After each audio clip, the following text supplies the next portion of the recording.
Ito na yung open cottage guys. Kinagawa na ni Johnny. May kurtina na to. Hinahanda ito sa pagdating ng ano niya, girlfriend niya papunta dito. Sister Kim. Yan guys. Para mayroon ng kakainan. Yan. Kaya gusto nyo nang pumunta dito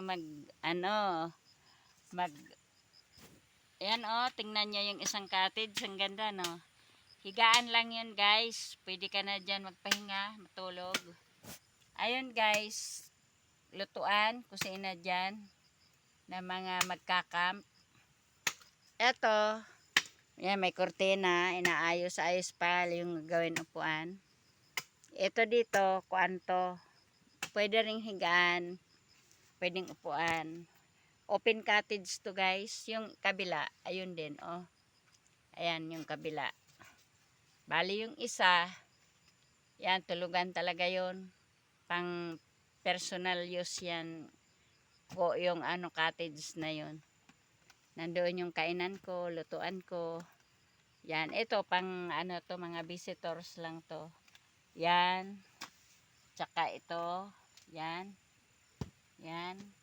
At saka itong na to, itong cottage na to. Yan, nakakortina ito guys. Maganda yan oh. Kinortinahan ko, yan. Yan guys, yan.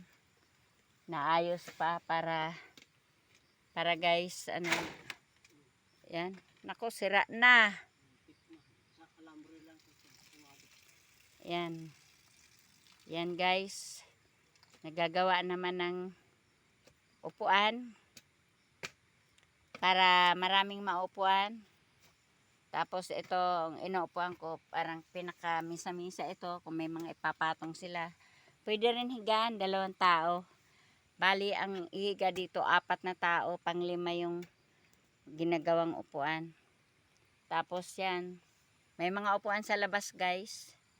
Mga nakapix lang yung mga upuan. Yan.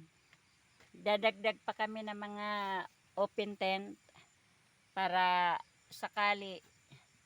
Yan. Yan, may misa doon guys para mga baon nyo dyan ilalagay. Ayan guys. Dito pa lang ito sa camp. Bukod pa yung Haba-Haba Falls, Kawali Falls, Yakap Falls.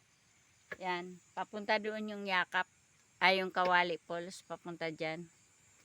Papunta naman dito sa kabila yung doon sa kabila may daanan papunta doon sa Haba-Haba at Yakap Falls. Yan, camp lang ito, kabuuhan ng camp. Sige, bye-bye guys. Gagawa pa kami. Thank you for watching. Na kayo, mag-inquire na kayo sa Haba-Haba Falls, Yakap Falls.